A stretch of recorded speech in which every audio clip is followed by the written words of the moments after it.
नहीं, वहाँ के एसडीएम सर जो थे उन्होंने जान से मारने का धमकी दिया था उनको कितने बार। हाँ, और कितने बार ऐसा उन पे हुआ भी है, मारने की प्रयास की गई है, लेकिन बच गए हैं। ऐसा क्या करते थे जिससे टकराव पुलिस से आ गई और उनको धमकाने लगे? बस सच्चाई दिखाते थे, सोशल मीडिया पे डालते थे सच्चा, जो भी वहाँ पे है उनका काला चिट्ठा खोलते थे, इसीलिए हाँ। अभी क्या अपराधी घोषित कर रहे हैं उन्हें, वो नाकामियां छुपाने की कोशिश कर रहे हैं, लेकिन कोशिश ये कामयाब नहीं होगी। लेकिन सम्राट चौधरी ने इनके तरफ तो देखा ही नहीं, बिल्कुल भी नहीं देखा।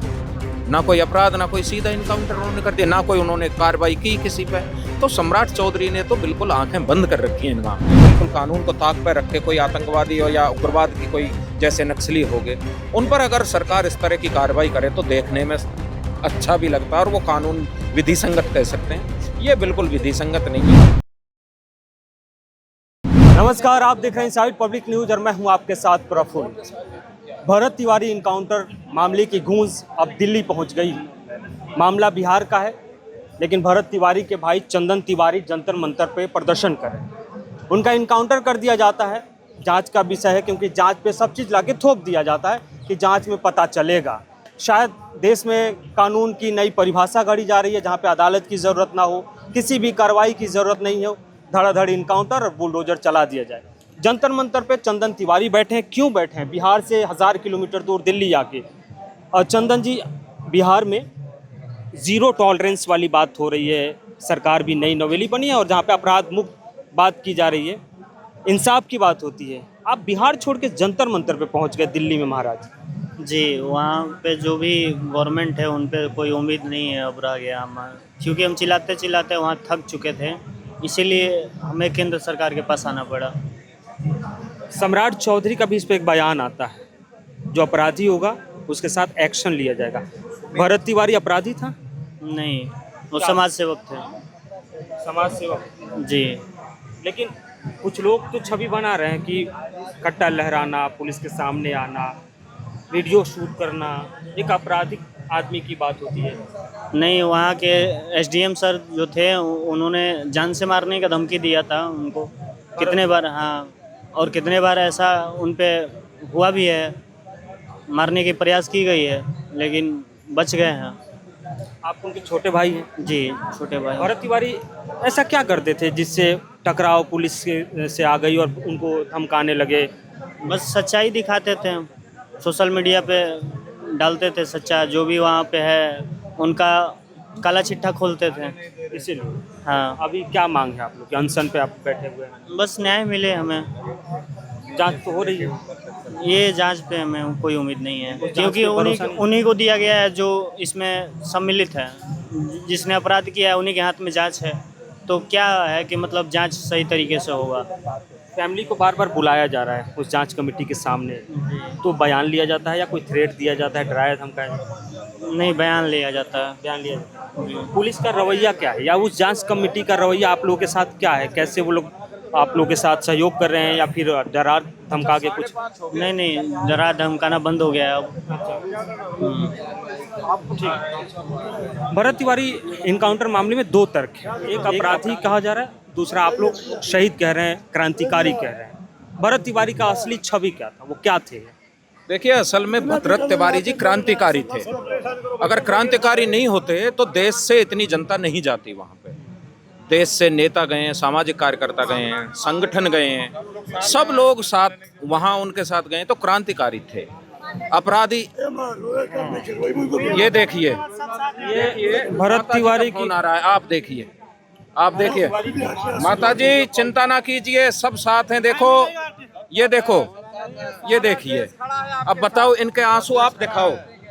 ये भरत तिवारी की माँ है, और जिसके घर का चिराग बुझता है उसका दर्द वही जानता है, जिसके घर का चिराग बुझ जाता है, जिसका बेटा बैठा है, माता जी रो रही हैं। आप परिवार की हालत समझ सकते हो। परिवार की हालत इससे ज्यादा बयां और क्या होगी इस मौके पर। न्याय के लिए बैठे हुए हैं, और जो अपराधी घोषित कर रहे हैं उन्हें, वो नाकामियां छुपाने की कोशिश कर रहे हैं, लेकिन कोशिश ये कामयाब नहीं होगी। जिसने इनकाउंटर किया या जहाँ जो भी अफसर थे उनका प्रमोशन हो जाता है, इसको आप लोग कैसे? बस यही तो सिस्टम के ऊपर एक क्वेश्चन मार्क है। ये ऐसा हो क्यों रहा है? जब लोग इतना वहाँ न्याय की मांग पहुँच चुकी है, इतने लोग पहुँच चुके हैं, क्या ये सरकार को नहीं दिखाई दिया कि ये अनुचित हुआ है या ये गैरकानूनी हुआ है? इसीलिए यहाँ जंतर मंतर पर यह परिवार आया हुआ है और भावुकता बढ़ी हुई है इस मौके पे तो खैर, लेकिन न्याय मांगने के लिए इसीलिए बिहार प्रदेश से इन्हें कोई उम्मीद नहीं है, इसलिए यहाँ आए। दो तरह की आजकल न्याय प्रक्रिया, मतलब नई नई चीज़ें देखने को मिला जा रहा है। किसी का नाम किसी भी आपराधिक मामले में आए, उसके घर पे या तो बुलडोजर चला दो या फिर उसका इनकाउंटर कर दो। भरत तिवारी को लेकर भी दो तर्क इसमें भी है। कुछ लोगों पे जब इनकाउंटर हुआ तो कुछ लोग कह रहे हैं जश्न मनाया था पूरे हिंदुस्तान ने। अब कुछ लोग हैं जो भरत तिवारी का इनकाउंटर हुआ तो सरकार को घेर रहे हैं। देखिए, कई बार आप अगर धार्मिक आस्था रखते हो तो पूर्व में जब भगवान भी अगर कोई काम करते थे अच्छा, तो कई ऐसा तबका होता था कि वो विरोध करता था उनका। अब भरत तिवारी जी का जो इनकाउंटर किया है, ये इनकाउंटर कोई शाबाशी लूटने वाला काम नहीं है बिहार सरकार का। अगर इनकाउंटर करना होता तो उनका करते जिन्होंने बलात्कार किया है, जिन्होंने हत्याएं की हैं, जिन्होंने घोटाले किए हैं, जिन्होंने लोगों को इतना त्रस्त किया है, इनकाउंटर उनके होते हैं। इनकाउंटर ऐसे समाज सेवी का नहीं होता जैसा भरत तिवारी था। अगर उसने किसी से बहसबाजी कर ली ऑफिसर से, तो इसका मतलब ये नहीं है सीधा इनकाउंटर करो। न्यायिक प्रक्रिया है, न्यायालय है, किस लिए है? कह रहे हैं कि जो ऐसा करेगा एक्शन नहीं लेंगे हम। देखिए, कई बार ऐसा होता है कि नई नई सत्ता के मद में चूर हो जाते हैं, कुछ दिखाई नहीं देता है। लेकिन सम्राट चौधरी ने इनके तरफ तो देखा ही नहीं, बिल्कुल भी नहीं देखा। ना कोई अपराध, ना कोई सीधा इनकाउंटर उन्होंने कर दिया, ना कोई उन्होंने कार्रवाई की किसी पे। तो सम्राट चौधरी ने तो बिल्कुल आंखें बंद कर रखी हैं इन मामले में। अब तो दिल्ली में आप क्या मांग लेके बैठे हैं? क्या चाहते हैं सरकार से, बिहार सरकार से या केंद्र सरकार से? दोनों। देखिए, बिहार सरकार तो देने वाली है ही नहीं। केंद्र सरकार से ये मांगा, मेमोरेंडम भी सौंपेगा। जो दल आज यहाँ धरने पे आए हुए हैं भाई सभी, सबसे पहले गिरफ्तारी होनी चाहिए उनकी। गिरफ्तारी के बाद हम लोगों की ये मांग है संगठन की कि इनको आर्थिक सहायता दी जाए 5 करोड़ रुपए, इनको एक सरकारी नौकरी दी जाए, इसके अलावा इनके घर की पूरी सुरक्षा की जाए। और जिन जिन लोगों के लिए भरत तिवारी जी काम करते थे, ज़्यादातर उसमें एससी समाज के लोग थे, उन सभी की सरकार सुने और उन मांगों को पूरी करे जिनके लिए भरत तिवारी ने बलिदान दिया। ये मांगे यहाँ। इनकाउंटर और बुलडोजर जैसे जस्टिस को आप लोग कैसे देखते हैं? क्योंकि इसका नाम इंस्टेंट जस्टिस रख दिया गया है, त्वरित कार्रवाई, त्वरित न्याय। देखिए, कहीं कहीं ये आवश्यक हो जाता है, लेकिन इस केस में तो बिल्कुल ये आवश्यक नहीं था। जब न्यायालय है तो इसकी क्या ज़रूरत थी?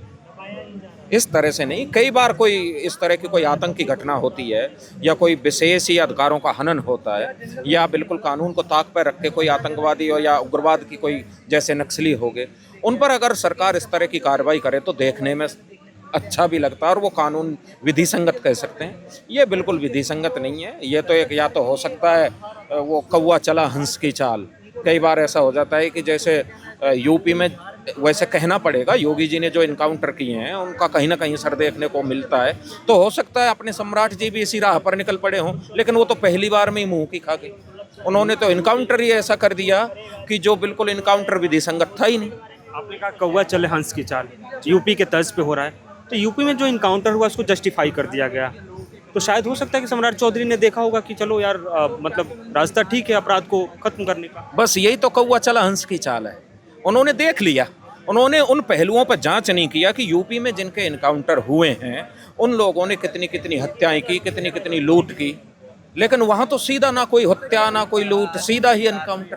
तो इसलिए ये इनकाउंटर बिल्कुल भी। वहाँ बीजेपी के नेता हैं, जानते होंगे, वो कह रहे हैं कि उनका पाकिस्तान से कनेक्शन था, बंदूक जो मिला था वो पाकिस्तान का था। सिर्फ उनके कहने से ही सत्य हो जाएगा? कोई कुछ भी कह सकता है, स्वतंत्र हैं सब कहने के लिए। भी तो कह रहे हैं ना आपराधिक लोग हैं। नहीं, उनका तो एडिट करके चलाया गया। उन्होंने स्पष्ट रूप से बयान भी दिया रवि किशन जी ने कि मैंने इस मामले में कोई बयान नहीं दिया। आपने देखा होगा आजकल सोशल मीडिया पर किसी का कोई कुछ भी छोड़ देता है। रवि किशन जी ने तो ये कहा। और कई नेता ऐसे होते हैं वो जातिवादी को बीच में घुसेड़ देते हैं, जबकि जातिवाद, इसमें जातिवाद कहाँ गया? कई बार वहाँ का भाई महापंचायत हो रही है, लेकिन कई नेता जातिवाद की आड़ में अपनी राजनीति करते हैं। ये बिल्कुल सही नहीं है। ये क्रांतिकारी था, इसको न्याय मिलना चाहिए, सर्व समाज को इसके लिए खड़ा हो।